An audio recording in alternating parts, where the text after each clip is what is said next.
Hey, hi, hello. Welcome to Diana Emerson. Today you're listening to Forensic Files, and this is Something's Fishy. The typical Wednesday morning in the Snow household. Sue Snow was preparing for another long day as vice president at a local bank. Morning, Haley. How you doing? And her daughter Haley was running a little late, rushing to take a quick shower before heading off to school. Well, I hope you know it. Over the sounds of the running water, Haley couldn't hear when her mother collapsed.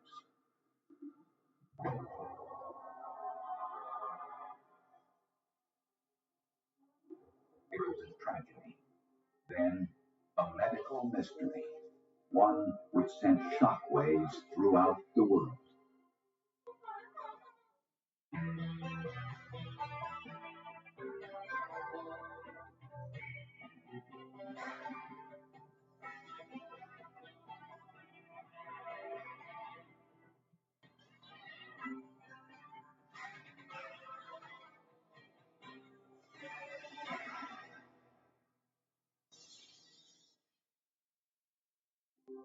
Susan Snow was a successful banking executive and the mother of two young daughters. She had recently remarried and was well known in the small suburb of Seattle, Washington. She was very well liked. She liked to flirt, I think, with men, and probably used it to her advantage. She was in the banking industry, and I think that she had a lot of clients that dealt with her bank because they liked Sue Snow and liked dealing with Sue Snow. Sue Snow was only 40 years old and in perfect health on the day she collapsed. I realized something was wrong. Her eyes were open and they were rolled sort of back, and her fingers were very stiff, and she looked terrified. She looked very scared. Sue Snow was rushed to a nearby hospital unconscious and near death. She died shortly after arrival. Dr. Corinne Fligner performed the autopsy, attempting to identify the cause of death. The initial part of the autopsy revealed what we would call no anatomic cause of death. That means that there wasn't a definite pathologic finding that could explain Ms. Snow's death. But Dr. Fligner's assistant in the autopsy room noticed a tiny clue. It wasn't anything she could see. It was something she thought she smelled. When Janet Miller opened Sue Snow's chest cavity, she noticed the faint smell of bitter almonds. It was a clue that cyanide was present, and a clue that under different circumstances might have gone undetected. It's just such a distinct odor. It's like when you're driving down the road and you smell skunk. That's a very distinct odor, and you say, oh, a skunk was near here. Something happened near here involving a skunk. It just leaves an impression in your brain that you don't forget. Now, with the suspicion of cyanide poisoning, Sue Snow's blood sample was sent for a special test, one not usually performed in a routine autopsy. An acid solution separated the blood from any possible cyanide molecules. After mixing, the test tube was sealed with a special reactive paper and then heated.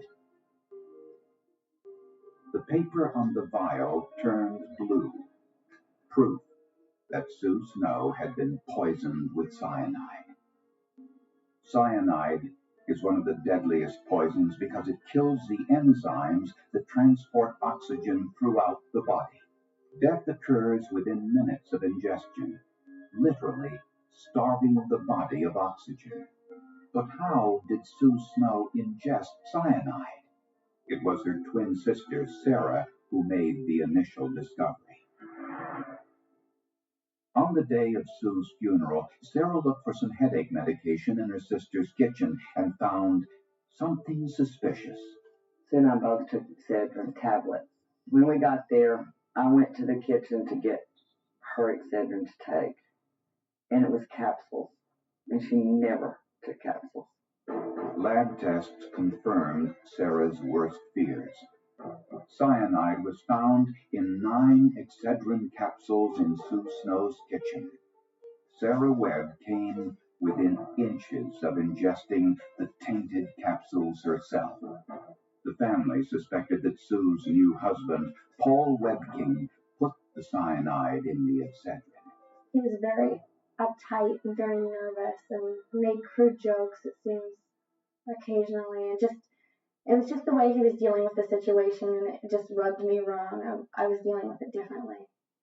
Paul Webking had been married 3 times before and had been married to Sue Snow for just 6 months. He was a long-haul trucker with a hard, rough demeanor and was not as financially successful as his wife. Shortly before their marriage, Sue discovered that Paul was still dating an old girlfriend. They knew about it, and they had a lot of trouble over it. And finally, he told Sue, well, I'm not going to see this girl anymore. Let's get married. And they got married, and 6 months later, she's dead. Paul Webking admitted that it was his idea to switch from headache tablets to capsules, but said he had nothing to do with the tampering of the capsules. The manufacturer of Excedrin capsules wasn't taking any chances. They issued an immediate recall of extra-strength Excedrin from all store shelves. Health officials feared that the death of Sue Snow was not an isolated incident. In Auburn, Washington, extra-strength Excedrin capsules are being pulled from the store shelves. This after authorities confirmed that a cyanide-laced capsule caused the death last week of a 40-year-old woman, Sue Snow. When news reports of Sue Snow's death were broadcast throughout the country, one Seattle viewer, Stella Nichol, took more than a passing interest. Stella Nichol told police that her husband had taken some Excedrin capsules shortly before he died. She called the King County Police and said that her husband had died a couple weeks earlier, and that she had discovered that he had taken Excedrin from the same lot number as the Excedrin that had killed Sue Snow. You have those capsules? Yeah, sure do. I see them, please. Sure. A police detective visited Stella Nichol's home to pick up the bottles of Excedrin capsules Bruce Nichol had been using. Stella asked that the bottles be tested to determine whether cyanide was present. It's just a shame about that woman. Yes, it certainly was. Well, I assure you, we're checking everything. She also wanted the coroner to reopen her husband's case to test his blood samples for cyanide, a test which hadn't been performed during his autopsy. When Bruce Nichol's blood sample was analyzed, the reactive paper on the vial turned blue. Bruce Nichol died of cyanide poisoning, and cyanide-laced Excedrin capsules were discovered in the 2 bottles found in his home. Police continued to investigate their first suspect, Sue Snow's husband, Paul Webking. He could be aggressive, and the fact that he remarried shortly after Sue had died, that was another thing that made the family, uncomfortable, and they wanted to blame him for whatever had happened. Webking offered to take a lie detector test to clear his name. To the surprise of almost everyone, he passed. There was enough circumstantial things pointing at Paul Webking that I personally was a little surprised when he took a polygraph examination. It was administered by the FBI and passed it, and was eliminated as a suspect. With Webking now cleared, authorities feared they had a random killer on their hands, some sort of pharmaceutical terrorist. All of the Excedrin capsules removed from store shelves were analyzed with an X-ray machine. Since cyanide is more dense than pain reliever, tainted capsules show up as dark areas inside the bottle. 2 more bottles of cyanide-laced pain reliever were found on store shelves. Newspapers and television stations throughout the world reported the discovery of the tainted capsules in Seattle. The FBI feared that this case would wind up like the Chicago Tylenol murders just a few years earlier, a case which has never been solved.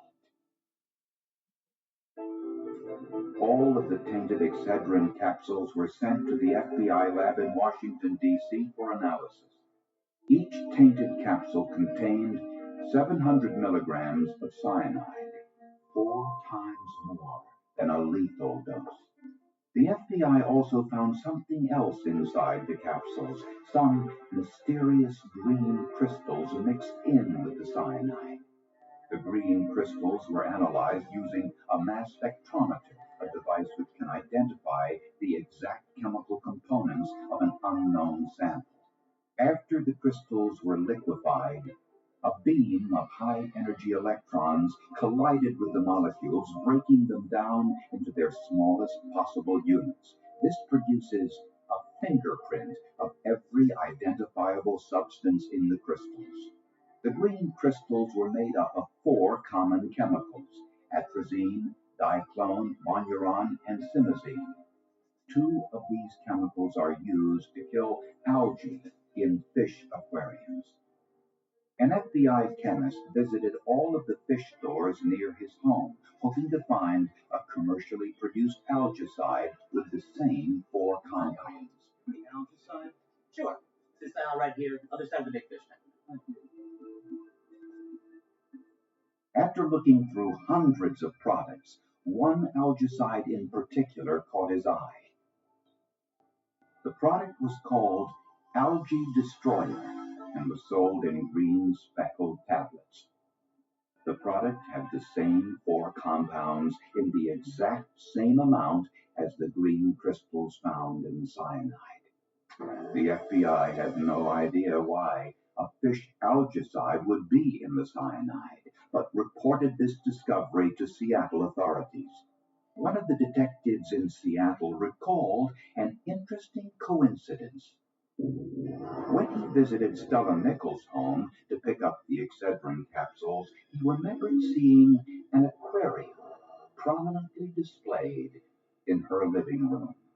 Was it possible that Stella Nichols played some role in the death of her husband and in the death of Sue Snow? The FBI visited 57 different fish and pet stores near Stella Nichols' home, armed with a photo montage which included Stella's picture. Tom Noonan recognized Stella Nichols' photograph and recalled selling her the same Algae Destroyer product. The FBI was making inquiries if I'd ever remember selling her a certain product, and I did. And I told them, just like I told her and anybody else that purchased this product, when they would take it home to crush it up to make it more effective, because a lot of times when you put it in the aquarium, it would not dissolve. It would remain rather inert in the tank and not effectively break down and kill the algae that was inside the fish tank. I think that they were very suspicious of her, and they knew that somehow Stella and her circle was linked to what happened to Sue Snow and to what happened to Bruce. Bruce Nichols' life insurance policies revealed that Stella would receive $100,000 extra if the death of her husband was accidental. Stella ever say anything about them having any money problems? Well, yes, because she was going to school and not working there for a while, and it was getting pretty tight. In fact, the Nichols were in serious financial trouble and had recently received a final delinquency notice on their home mortgage and on some other loans. Just 5 days before Bruce Nichols' death, Stella Nichols wrote a series of letters to her creditors. Dear sirs, I know that I am tremendously overdue with my payments. There is a good reason for it. I'm having marital problems, and they are about solved. Bruce is no longer involved. I will pay you at least $500 per month. Stella Nichols. When FBI handwriting expert Lee Wagoner studied the life insurance documents, he noticed something suspicious. Bruce Nichols' signature on the life insurance application differed from his known signature samples. The N and K were different from his normal signature. The initial stroke of the N begins about halfway up that N, whereas Bruce's N begins at the top of that N. The final stroke on the signature in question ends up turning to the right below the baseline of writing in the signature in question. It does not in the genuine signatures of Bruce. But it was consistent with the way Stella Nichol signed her name. Investigators believed that Stella forged her husband's signature on the insurance applications. But money wasn't the only possible motive. Stella and Bruce Nichol had always been a very social couple, regularly visiting bars and night spots with friends. But all of that changed after Bruce entered an alcoholism treatment program and stopped drinking altogether. After a period of time, it got to her. It wasn't the life that she envisioned, because even though she was 42 or 43 years old, she saw herself as a hot babe still. She wanted to be seen and get out there, and Bruce held her back. She spent a lot of time in bars, driving around, flirting with different men, that kind of thing. She had a boyfriend. She wasn't. She didn't paint a picture of being real dedicated to her husband. The FBI interviewed Cindy and told her about the circumstantial evidence they had against her mother. Cindy broke down, and she said, well, yes, my mom did kill Bruce. I know for sure that she did, because we had talked about it. Cindy also told the FBI that her mother visited the library to research the subject of poisons. Records at the Auburn Public Library revealed that Stella signed out a book entitled Deadly Harvest, which lists various sources and methods of poisoning. Stella's fingerprints were found all over the sections dealing with cyanide poisoning, and were also found on the pages of various encyclopedia describing cyanide. Investigators now had enough circumstantial evidence to charge Stella Nichol with the murder of her husband. And the FBI discovered why Stella Nichol murdered Sue Snow, a woman she didn't know. By the spring of 1986, Stella Nichol had grown tired of her money problems and what she considered to be a boring existence with her husband Bruce. She hatched a plan to murder her husband and collect on his life insurance policies, which would pay $100,000 extra if his death was accidental. Her library research led her to choose cyanide, a highly toxic salt. But Stella was careless. She ground the cyanide in the same bowl she used earlier to grind the algicide tablets for her aquarium, but she neglected to wash the bowl before grinding the cyanide.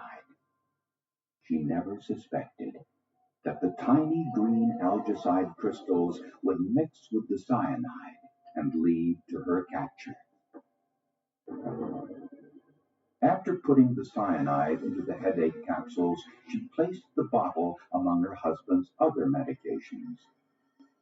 Bruce suffered from chronic headaches and took pain relievers almost every day. After Bruce Nichol's death, the coroner mistakenly ruled that it was due to natural causes, a mistake which deprived Stella of an additional $100,000 of life insurance money. Stella needed an excuse, some reason to have her husband's autopsy tissues re-examined. So she decided to poison someone else, to create the impression that a cyanide murderer was on the loose. She placed 3 more bottles of cyanide-laced pain reliever on the shelves of 2 stores near her home. Someone in the Snow household purchased one of those bottles. Yeah, that sister of yours didn't get home till this morning. Sue Snow took 2 capsules from that bottle one morning before work. I don't know what I'm going to do with her. And died a short time later. When the cyanide was discovered during Sue Snow's autopsy and traced to the Excedrin capsules in her home, Stella Nichol had the excuse she needed to ask that her husband's case be reopened. She got away with murder once and tried to get away with it a second time. When the FBI identified the tiny green crystals in the cyanide as as Algae Destroyer and located a fish store near Stella Nichols' home, which sold her the product. The library books and forged life insurance policies sealed the case against her. The FBI never found the cyanide, the Algae Destroyer tablets, or the bowl used to mix the cyanide in Stella Nichols' home. After a 4-week trial, one in which her own daughter testified against her, Stella Nichols was convicted of 2 counts of murder and was sentenced to 90 years in prison. It's hard for me to think that there are people out there who can do something like that without thinking about what kind of repercussions there are on other people. It's just amazing to me that there are people that selfish to take a life.